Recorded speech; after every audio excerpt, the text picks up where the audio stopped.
아들아, 대체 어디에 있니? 형사님들 제발 우리 아들 좀 찾아주세요. 아니, 이럴 수가. 믿을 수 없어요.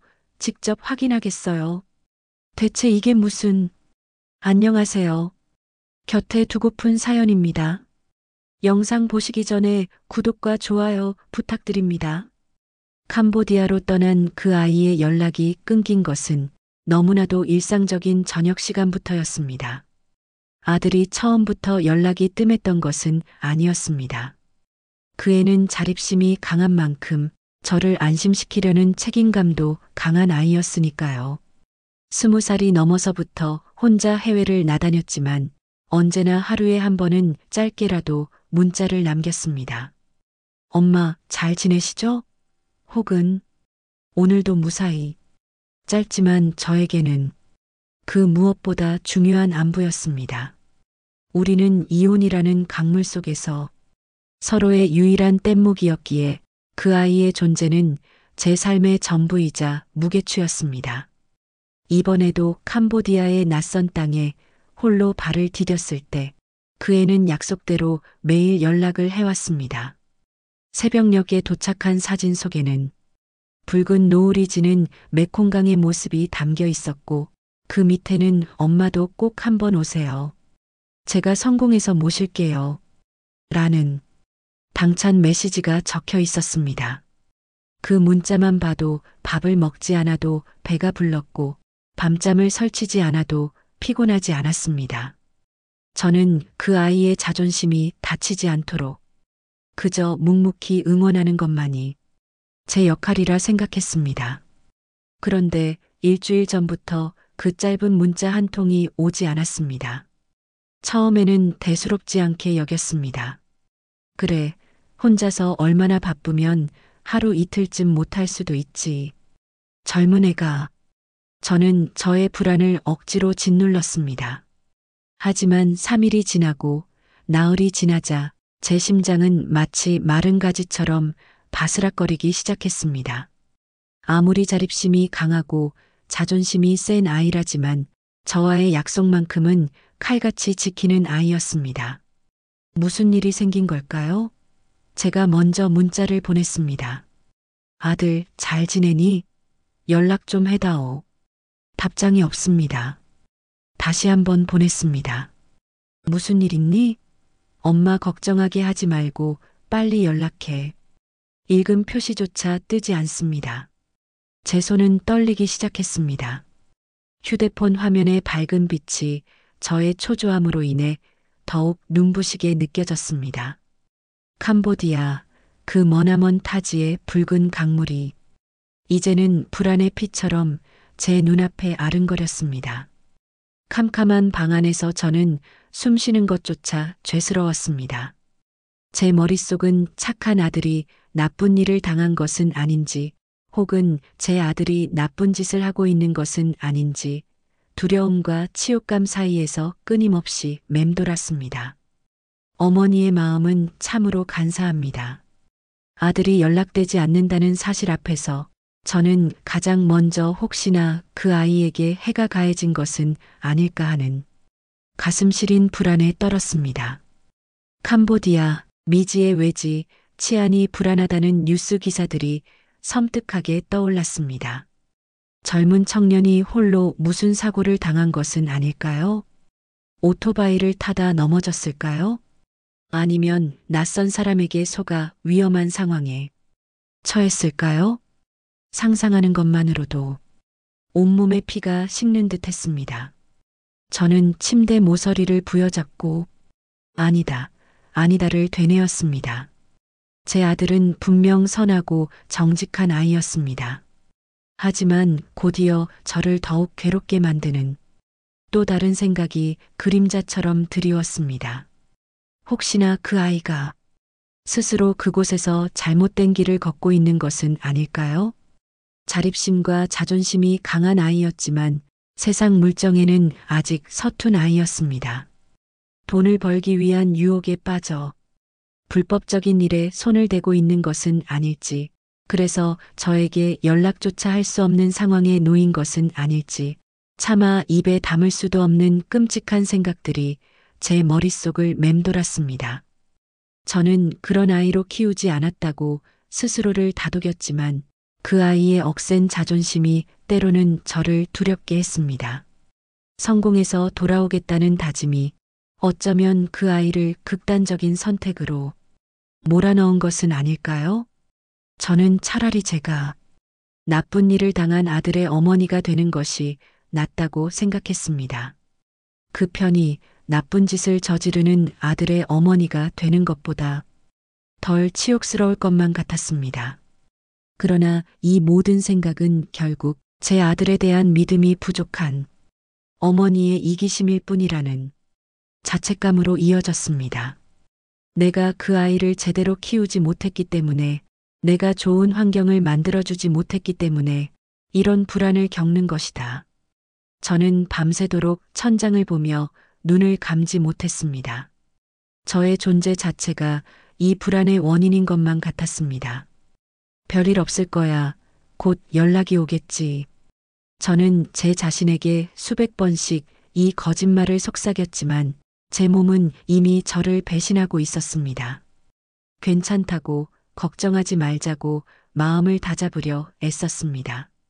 하지만 그럴 때마다 캄보디아라는 단어가 제 심장을 옥죄었습니다.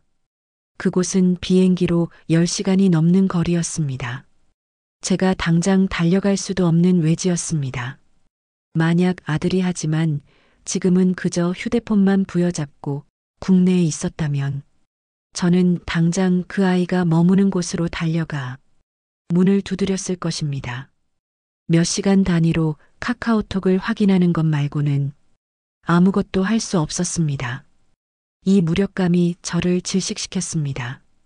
저는 억지로 출근을 하고 억지로 웃으며 손님들을 대했습니다. 하지만 제 얼굴은 이미 흑빛이었습니다. 며칠 밤을 꼬박 세웠는지 눈밑은 거뭇했고 손끝은 떨렸습니다. 손님이 건넨 잔을 놓치지 않으려 힘을 주다가 찻잔을 깨뜨리는 일도 있었습니다. 사장님은 제 안색을 보시더니 병원에 가보라고 권했지만 저는 병원에 갈 여유조차 없었습니다. 제 병은 약으로 고칠 수 있는 병이 아니었습니다. 저의 불안은 이제 물리적인 형태로 나타났습니다. 밥을 넘기면 속이 울렁거렸고 억지로 물을 마셔도 소화되지 않는 느낌이었습니다. 텅 빈 집안에서 저는 그 아이의 흔적을 찾아 헤맸습니다. 마지막으로 입었던 옷까지, 책상 위에 널브러진 메모지, 아들이 쓰던 낡은 면도기, 그 모든 것이 저에게는 생명줄처럼 느껴졌습니다. 이 아이가 정말 사라진 것일까요? 아니, 그럴 리가 없습니다. 없습니다. 제 아들은 저를 두고 혼자 사라질 아이가 아닙니다. 제가 이렇게 숨쉬고 있는데 그 아이가 숨을 거두었을 리가. 저는 미친 사람처럼 그 아이의 이름을 불렀습니다. 이런 불안 속에서도 저는 끝까지 희망의 끈을 놓지 않으려 했습니다. 캄보디아는 인터넷 환경이 안 좋다고 했지. 잠깐 통신 장애가 있을 거야. 아니면 그 애가 휴대폰을 잃어버리고 다시 연락할 방법을 찾는 중일 거야. 하지만 이 모든 위로는 저의 심장이 아닌 뇌가 만들어내는 허울뿐인 방패였습니다. 제 심장은 이미 알고 있었습니다. 평온이 깨졌다는 것을. 제 인생의 가장 견고했던 부분이 지금 저 멀리 캄보디아의 낯선 땅에서 무너지고 있다는 것을 말입니다. 저는 그 아이의 목소리가 너무나도 듣고 싶었습니다. 제 아들에게만 닥친 불행이라 믿고 싶었지만 주변인들에게 수소문한 결과 저와 비슷한 시기에 모두 연락이 끊겼다는 잔인한 사실을 알게 되었습니다. 저는 더 이상 혼자 버틸 수 없었습니다. 그 아이의 친구들에게 연락하기 시작했습니다. 그 애와 가장 가깝게 지냈던 친구, 군대 동기, 그리고 같이 사업을 준비한다고 했던 선배에게까지. 제 목소리는 이미 떨리고 있었고 저는 최대한 침착한 척 상황을 설명했습니다. 그리고 그들이 내놓은 대답은 저의 마지막 희망마저 산산조각 내버렸습니다. 이모님, 저도 사실 연락이 안 된 지 일주일이 넘었어요. 걔 원래 잠수 잘 타는 스타일은 아닌데 카톡도 안 읽고 전화도 안 받네요. 사업 건 때문에 같이 연락하던 지인이 있는데 그쪽도 연락이 안 된답니다. 저의 불안은 현실이 되었습니다. 이것은 단순한 개인적인 잠수가 아니었습니다. 저와의 연락뿐만 아니라 그 아이와 연결된 모든 외부 통로가 닫혀버린 것이었습니다. 마치 거대한 장강의 물줄기가 어느 날 갑자기 멈춘 것처럼 그 아이의 삶의 모든 움직임이 정지된 것만 같았습니다. 저는 벽에 기대 주저앉았습니다. 온몸에 힘이 빠져나가고 숨쉬는 것조차 고통스러웠습니다. 그 아이의 친구들은 오히려 저를 위로했습니다. 걱정하지 마세요, 이모님. 아마 핸드폰이 고장났거나 무슨 일이 있어서 연락을 못하는 걸 거예요. 하지만 저는 알고 있었습니다. 이 아이들은 아직 젊고 인생에 이런 극한의 공포를 겪어보지 않았기에 하는 말이라는 것을요. 젊은이들의 연락 두절과 어머니의 연락 두절은 차원이 달랐습니다. 그 아이는 저에게 세상의 전부였으니까요. 저는 그 아이가 떠나기 전에 했던 말들을 하나하나 되새겼습니다. 엄마, 저 이번에 진짜 크게 한번 해볼 거예요. 성공해서 엄마 평생 고생 안 시킬게요. 그 애는 너무나도 의욕에 차 있었습니다. 혹시 그 크게 한번 해볼 일이라는 것이 그 아이를 이런 위험에 빠뜨린 것은 아닐까요? 무언가 큰 덩어리를 만지려다가 그 덩어리에 깔려버린 것은 아닐까요? 주변 사람들에게까지 연락이 끊겼다는 것은 그 일이 단순한 개인사가 아니라 그 이상의 집단적인 사건과 연관되어 있음을 의미했습니다. 이제 저는 더 이상 기다릴 수만은 없었습니다. 이 상황은 이미 제가 감당할 수 있는 수준을 넘어섰습니다. 저는 반드시 다음 단계를 밟아야만 했습니다. 저는 경찰서 문을 두드렸지만 대한민국 경찰은 저에게 캄보디아는 대한민국 땅이 아니다라는 차가운 현실만을 확인시켜 주었습니다. 결국 저는 경찰서를 찾아갔습니다. 떨리는 손으로 실종 신고서를 작성했습니다. 하지만 경찰관의 표정은 시종일관 무관심했습니다. 어머니, 아드님은 성인이시고요. 연락이 안 된 지 일주일 정도 되신 거죠? 게다가 해외에 계시네요. 단순 가출이나 잠적일 가능성이 큽니다. 경찰관의 말투는 건조했고 그들의 매뉴얼 속에는 캄보디아에서 연락이 끊긴 성인 남성에 대한 항목은 없는 것 같았습니다. 저는 절규하듯이 호소했습니다. 제 아들은 그럴 아이가 아닙니다. 자존심이 세서 연락 없이는 저를 떠나지 못해요. 주변 친구들까지 모두 연락이 끊겼다니까요. 이건 분명히 무슨 사건이 터진 겁니다. 저는 그 아이가 마지막으로 보낸 붉은 노을 사진을 보여주며 그 아이의 성실함과 저에 대한 애정을 설명했지만 그들은 그저 사무적으로 고개를 끄덕일 뿐이었습니다. 그들에게 제 아들은 수많은 실종자 중 한 명 혹은 단순 잠적자에 불과했습니다. 외교부에도 문의해 보시고요. 저희가 할 수 있는 건 일단 국내 기록을 조회해 보는 것과 수배 명단에 올려두는 것 정도입니다. 해외 건은 현지 경찰과 인터폴에 협조를 요청해야 하는데 그게 하루아침에 되는 일이 아니지 않습니까? 무엇보다 확실한 범죄 혐의점이 나와야 움직일 수 있습니다. 그들은 친절했지만 그 친절함은 저에게 아무런 도움이 되지 않았습니다. 이 거대한 법의 장벽 앞에서 저는 한없이 작아지는 기분이었습니다. 제 아들의 생사가 달린 문제인데 그들은 그저 법규와 절차만을 이야기했습니다. 저는 하염없이 눈물을 흘렸습니다. 제 아들을 구할 수 있는 유일한 공권력은 저를 외면했습니다. 그날 경찰서를 나오면서 저는 깨달았습니다. 제 아들을 구할 수 있는 사람은 오직 저밖에 없다는 것을.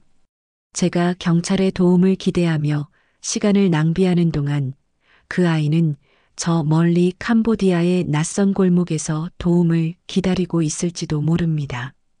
저는 더 이상 주저할 수 없었습니다. 저는 즉시 캄보디아로 떠날 결심을 굳혔습니다. 이제부터 저는 어머니가 아니라 그 아이의 유일한 구원자가 되어야 했습니다. 제 몸은 늙고 약해졌지만 피에 끓는 점은 여전히 뜨거웠습니다. 저는 이제 무슨 일이 있어도 아들을 찾기 위해 캄보디아로 떠나야 했습니다. 무슨 일이 있는 게 확실했습니다. 경찰도 외교부도 그 누구도 저에게 희망적인 답을 주지 못했습니다. 저의 머릿속은 오직 아들을 찾아야 한다는 하나의 명령으로 가득 찼습니다. 저는 모든 것을 정리했습니다. 다니던 직장에 사직서를 냈고 급하게 살림을 정리해 캄보디아행 비행기 표를 끊었습니다. 비행기 표를 끊는 순간 손끝이 찌릿하게 떨려왔지만 두려움보다는 해방감이 더 컸습니다. 이제 움직일 수 있으니까요. 이 답답하고 무력한 한국의 일상에서 벗어날 수 있으니까요. 주변에서는 모두 저를 말렸습니다. 어머니, 캄보디아는 위험한 곳이에요. 말도 안 통하시는데 혼자 가시면 어떻게 하시려고요? 그들의 걱정은 지극히 당연했습니다. 저는 영어도 서툴렀고 캄보디아어는 단 한마디도 알지 못했습니다. 하지만 저는 그들의 걱정을 들을 귀가 없었습니다. 제 안에는 오직 아들을 향한 간절함만이 가득 차 있었습니다. 그 아이가 마지막으로 저에게 보낸 사진 한 장, 그것이 저의 유일한 지도가 될 것이었습니다. 비행기에 오르는 순간 저는 스스로에게 다짐했습니다. 나는 이 아이의 어미다.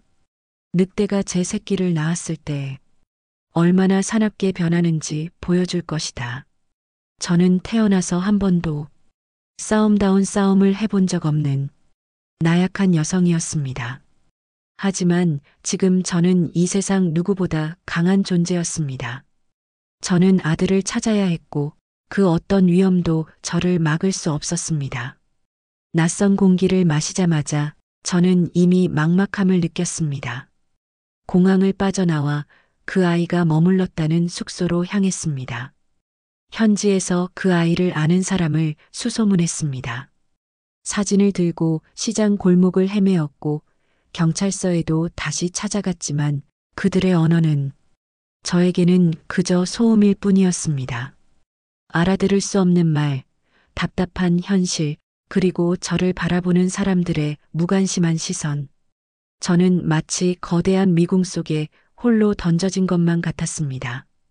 하지만 저는 포기하지 않았습니다. 이 땅에 제 아들의 흔적이 있다는 사실만으로도 저는 계속 걸을 수 있었습니다.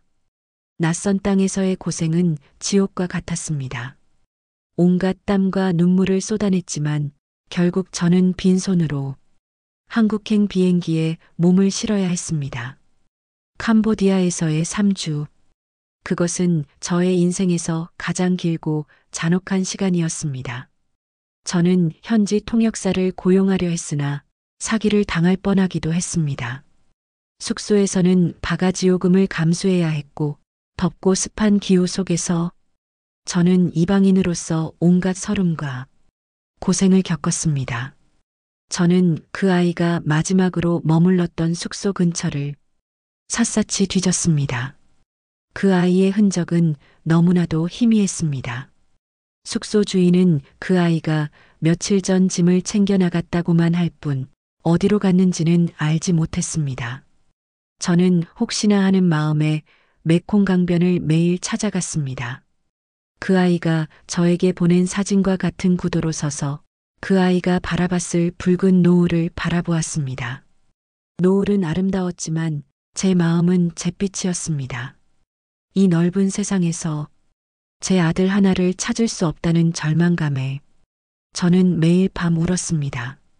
저는 그 아이가 사업을 위해 만났을 법한 사람들의 이름과 연락처를 겨우 수소문해 찾아갔습니다.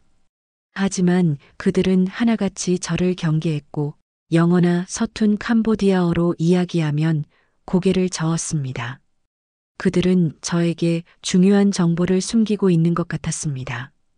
그들의 눈빛에는 차가운 경계심만이 가득했습니다. 혹시 그들이 제 아들을 이용했거나 혹은 어떤 불법적인 일에 연루시킨 것은 아닐까요? 저는 의심했지만 증거를 찾을 방법이 없었습니다. 저는 말도 안 통하는 이 낯선 땅에서 그저 한 마리 길 잃은 어린 양일 뿐이었습니다. 3주가 지나자 저는 재정적으로나 육체적으로나 한계에 달했습니다. 몸은 열이 났고 지쳐서 쓰러지기 직전이었습니다. 저는 결국 포기해야 했습니다. 아들을 찾지 못한 채 저는 캄보디아를 떠나는 비행기에 몸을 실었습니다. 창밖으로 보이는 캄보디아의 불빛들이 저에게는 마치 조롱처럼 느껴졌습니다. 너는 결국 내 아들을 찾지 못했지. 저는 패배자였습니다. 어머니로서 가장 중요한 임무를 완수하지 못한 채 저는 그 아이를 그 낯선 땅에 버려두고 돌아오는 것만 같았습니다. 그 비행기 안에서 저는 하염없이 울었습니다. 한국에 돌아왔지만 제가 돌아온 곳은 집이 아니라 절망의 심연이었습니다. 저의 유일한 일과는 응답 없는 연락을 시도하는 것이었습니다. 한국으로 돌아온 후 저는 완전히 폐인이 되었습니다. 캄보디아에서의 고생보다 더 견디기 힘든 것은 그 아이를 찾지 못했다는 절망감 그 자체였습니다. 저는 응답 없는 그 아이의 휴대폰 번호에 매일 전화를 걸었습니다. 아침에 눈을 뜨면, 점심을 먹고 나면, 그리고 잠자리에 들기 전까지 하루에 수십 번씩 전화를 걸었습니다. 신호음이 계속 울릴 때마다 저는 작은 희망을 가졌습니다. 이번엔 받아주겠지. 혹시 그 아이가 지금 한국으로 오고 있는 것은 아닐까? 하지만 그 모든 시도는 허무하게 끝났습니다. 신호음만 울리다가 결국 고객이 전화를 받을 수 없습니다라는 안내 음성만이 저에게 돌아왔습니다. 그 안내 음성은 저에게는 절망의 노화 같았습니다. 저는 그 소리를 들을 때마다 심장이 갈갈이 찢어지는 듯 했습니다. 이젠 그 아이의 목소리뿐만 아니라 그 아이가 살아있다는 증거조차 찾을 수 없었습니다. 저는 벽을 짚고 주저앉아 그 아이의 이름을 불렀습니다. 저는 다시 일을 시작하려 했지만 도저히 집중할 수가 없었습니다. 손님을 대하는 일은 고통스러웠고 웃는 얼굴을 만드는 것은 제게는 사치였습니다. 저는 사람들의 시선이 두려웠습니다. 그들이 저를 아들을 잃은 불쌍한 어머니로 볼까봐 혹은 제 아들이 나쁜 일에 연루되어 연락이 끊긴 어머니로 볼까봐 두려웠습니다. 저는 스스로를 세상으로부터 격리시켰습니다. 텅 빈 집, 캄캄한 방, 그리고 응답 없는 휴대폰. 이것이 저의 전부였습니다. 며칠 동안 밥 한술 뜨지 못했습니다. 수면제 없이는 잠들 수도 없었습니다. 저는 이대로 죽어버리면 그 아이를 다시 만날 수 있을까 하는 극단적인 생각까지 했습니다. 하지만 저는 그럴 수 없었습니다. 혹시라도 그 아이가 저를 찾았을 때 제가 세상에 없다면 그 아이는 얼마나 큰 상처를 받을까요? 저는 그 아이가 살아있다는 신락 같은 희망 하나로 겨우 버텼습니다. 응답 없는 전화만이 저의 유일한 기도였고 그 아이의 휴대폰 번호만이 저의 유일한 종교였습니다. 이 절망 속에서 저는 몇 달을 보냈습니다. 몇 달이 지났을까 제 삶의 모든 소리가 죽은 듯 고요하던 어느 날 발신 표시 제한 번호로 누군가에게 연락이 왔습니다. 시간은 정말 잔인하게 흘러갔습니다. 계절이 2번 바뀌는 동안 제 아들의 소식은 없었습니다. 이제는 더 이상 전화를 걸 힘도 희망도 없었습니다. 저는 그저 멍하니 앉아 하루를 보냈습니다. 이미 이별을 받아들여야 하는 시기인 것만 같았습니다. 그런데 바로 그때였습니다. 늦은 밤 정막만이 가득한 방 안에서 휴대폰 벨소리가 울렸습니다. 저는 깜짝 놀라 휴대폰을 보았습니다. 화면에는 낯선 번호가 찍혀 있었습니다. 그런데 번호가 보이지 않았습니다. 발신 표시 제한. 심장이 멎는 줄 알았습니다. 저는 이 번호가 무엇을 의미하는지 알 수 없었습니다. 보이스피싱일까요? 아니면 낯선 장난 전화일까요? 저는 망설였습니다. 몇 달 동안 단 한 번도 울리지 않던 그 아이에게서 올리 없는 벨소리. 하지만 저는 왠지 모르게 이 전화를 받아야 한다는 강렬한 충동을 느꼈습니다. 손이 떨렸지만 저는 간신히 통화 버튼을 눌렀습니다. 여보세요? 저의 목소리는 갈라져 나왔습니다. 아무 말도 들리지 않습니다. 여보세요? 거기 누구세요? 말씀 좀 해보세요. 저는 애타게 재촉했습니다. 수화기 너머에서는 잡음만이 들릴 뿐 사람의 목소리는 들리지 않았습니다. 마치 먼 이국의 바람소리나 아주 낮은 기계음처럼 들렸습니다. 침묵은 저를 더욱 미치게 만들었습니다. 제가 잘못 들은 것일까요? 저는 전화를 끊으려 했습니다. 하지만 제 손은 움직이지 않았습니다. 왠지 모르게 이 침묵이 그 아이의 침묵처럼 느껴졌습니다. 이 공기 속에서 그 아이의 숨결을 감지할 수 있을 것만 같았습니다. 저는 다시 한번 간절하게 속삭였습니다. 너니? 혹시 너니 아들아? 제가 애타게 물어보자 수화기 너머에서 들려온 단 한마디는 이 세상의 모든 소리를 멈추게 하는 주문과 같았습니다. 너 지금 어디니? 대체 누구야? 빨리 말해. 저는 거의 울부짖었습니다. 이 침묵을 견딜 수가 없었습니다.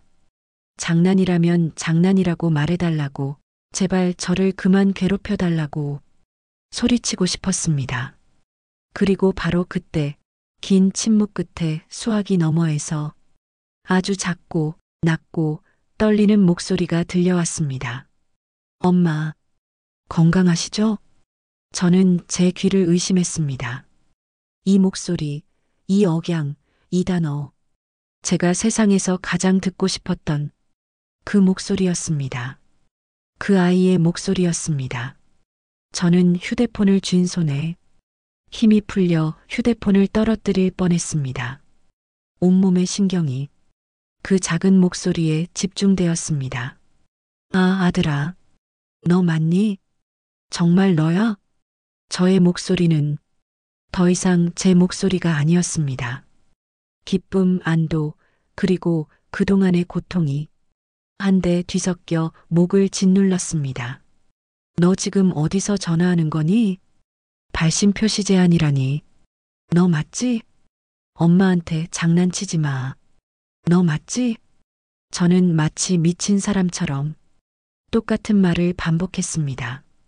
그 아이가 맞다는 것을 확인하고 싶었습니다. 그 아이는 다시 한번 아주 작은 소리로 대답했습니다. 네, 엄마. 저 맞습니다. 죄송합니다.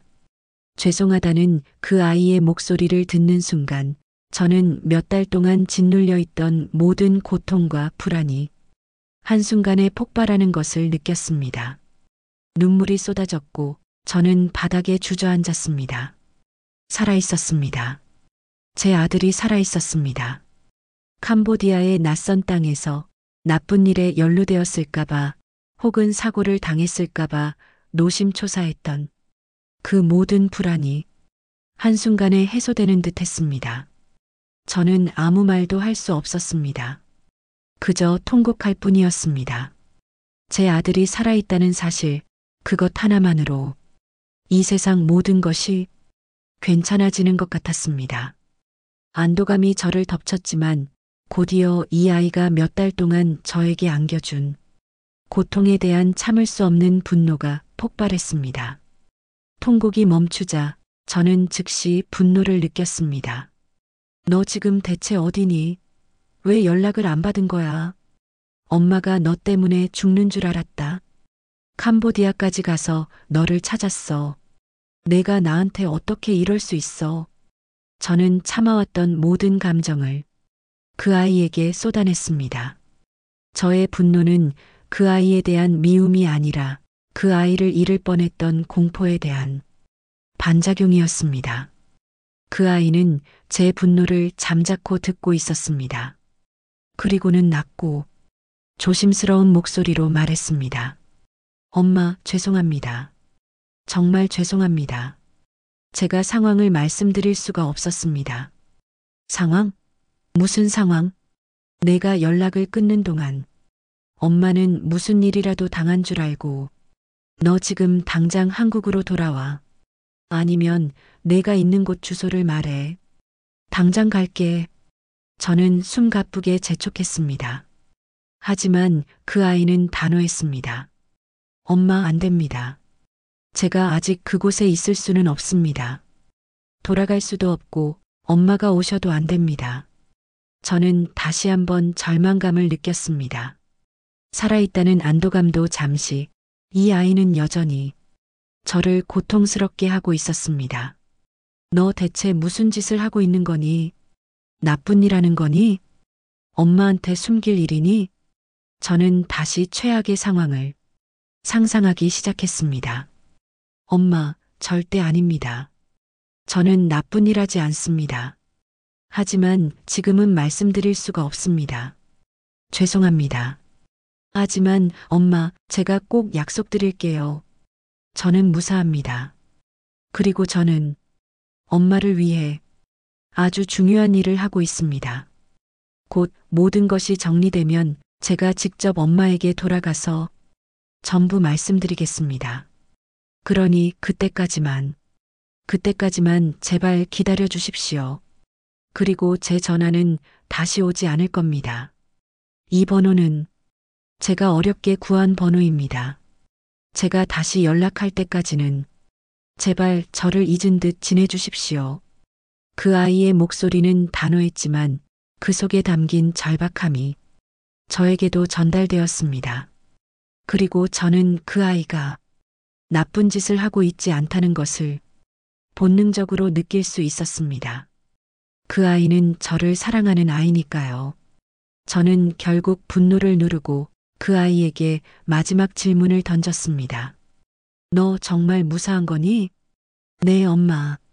밥 잘 먹고 잘 지냅니다.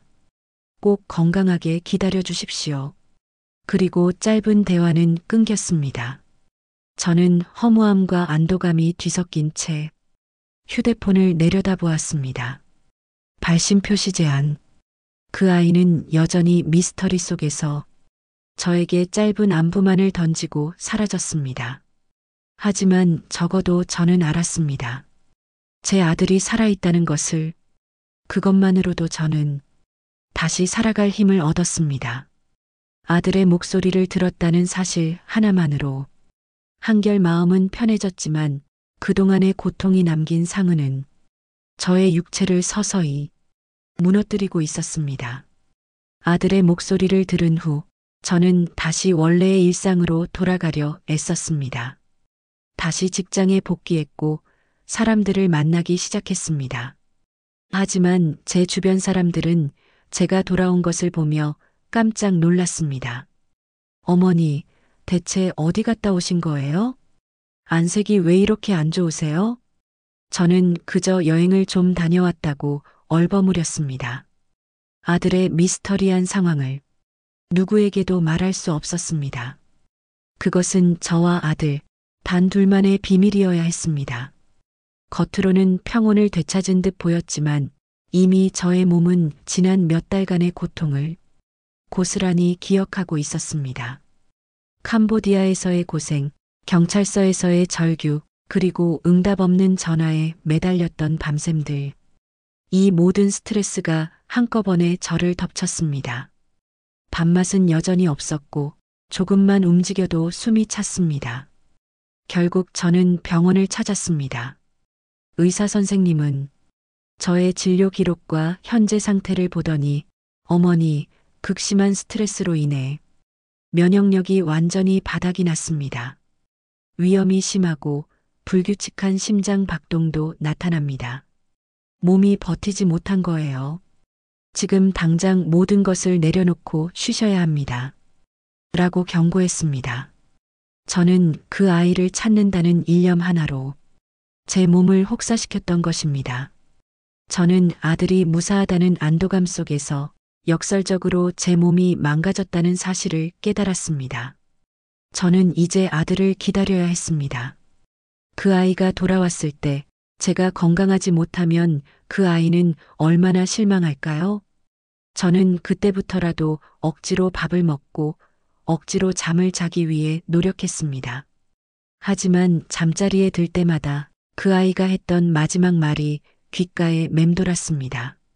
엄마를 위해 아주 중요한 일을 하고 있습니다. 그 아이는 도대체 무슨 일을 하고 있었던 것일까요?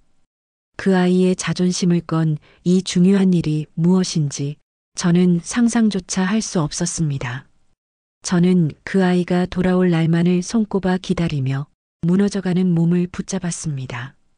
몸이 더욱 악화되던 어느 날 전화가 다시 울렸고 아들의 입에서 나온 고백은 저를 눈물 짓게 하는 충격적인 진실이었습니다. 저는 결국 병원에 입원했습니다. 극심한 피로와 스트레스가 겹쳐 회복이 더뎠습니다.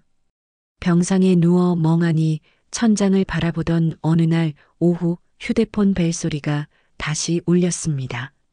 이번에는 발신 표시 제한이 아닌 낯선 국제 전화번호였습니다. 저는 떨리는 손으로 전화를 받았습니다. 엄마, 저예요. 아들의 목소리였습니다. 전보다 훨씬 차분하고 단단해진 목소리였습니다. 아들아, 너 지금 어디니? 너 왜 전화를? 저는 울컥했지만 애써 참고 물었습니다. 엄마, 저 지금 한국으로 돌아가고 있습니다. 모든 것을 정리했습니다. 그리고 죄송합니다. 그동안 제가 왜 연락을 끊어야만 했는지 이제 전부 말씀드릴게요. 저는 숨을 죽였습니다. 그 아이는 캄보디아에서 겪었던 모든 일에 대해 털어놓기 시작했습니다. 그 아이는 단순한 사업이 아닌 어머니의 노후를 위한 대규모의 원자재 유통 사업에 뛰어들었던 것입니다. 시장 진입 장벽이 높은 사업이었고 캄보디아 현지에서 경쟁사에 노출되는 순간 계약금과 모든 노력이 물거품이 될 수 있는 위험이 있었습니다. 엄마, 저는 엄마가 편안하게 사실 수 있는 목돈을 한 번에 마련하고 싶었습니다. 그래서 저의 존재가, 저와 엄마의 관계가 이 사업에 노출되는 것을 극도로 막아야 했습니다. 경쟁사들이 저의 약점을 잡거나 혹은 저의 가족을 통해 저를 협박할까봐 두려웠습니다. 특히 엄마, 혼자 계시는 엄마에게 해가 갈까봐 제가 사업 보안을 이유로 독하게 연락을 끊어야만 했습니다.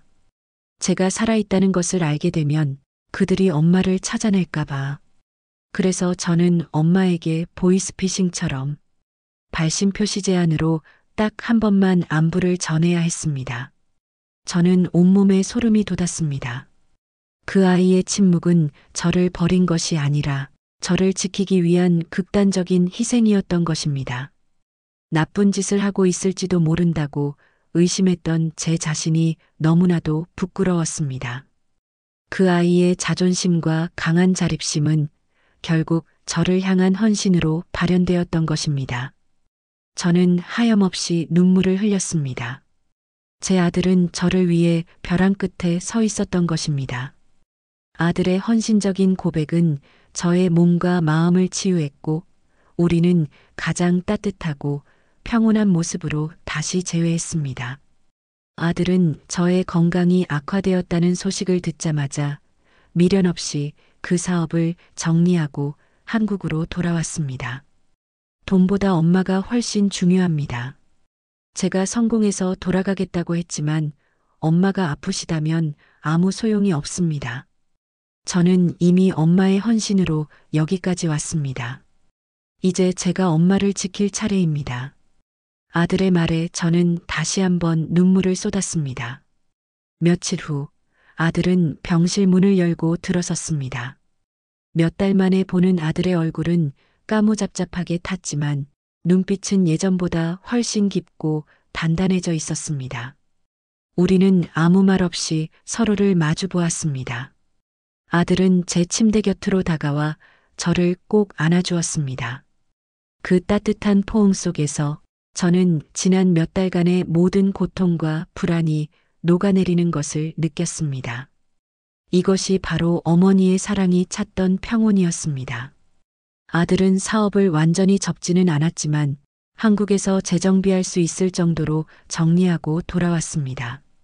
아들은 더 이상 해외로 떠나지 않았습니다. 이제부터 아들은 저를 극진히 모시기 시작했습니다. 아침 일찍 병실에 와서 저의 식사를 챙기고 밤에는 저를 간호하며 밤을 지새웠습니다.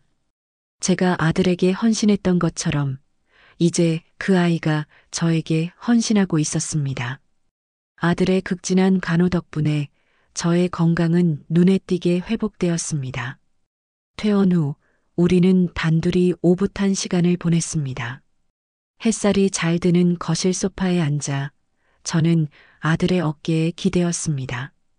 그 아이의 넓고 단단한 어깨는 저에게 가장 안전한 쉼터였습니다. 엄마, 이제 아무 걱정하지 마세요. 제가 다 해결하겠습니다. 저는 그 아이의 손을 잡고 평온한 미소를 지었습니다. 더 이상 캄보디아의 붉은 노을도 발신 표시제한 전화도 저를 괴롭히지 않았습니다. 제 아들의 따뜻한 숨결, 그리고 저를 향한 그 아이의 헌신적인 사랑만이 제 곁에 있었습니다. 제 인생의 가장 큰 미스터리는 풀렸고 제 삶의 모든 불안은 사라졌습니다. 어머니와 아들, 우리는 서로의 존재만으로 영원한 평온을 되찾으며 남은 시간을 소중히 보내었습니다.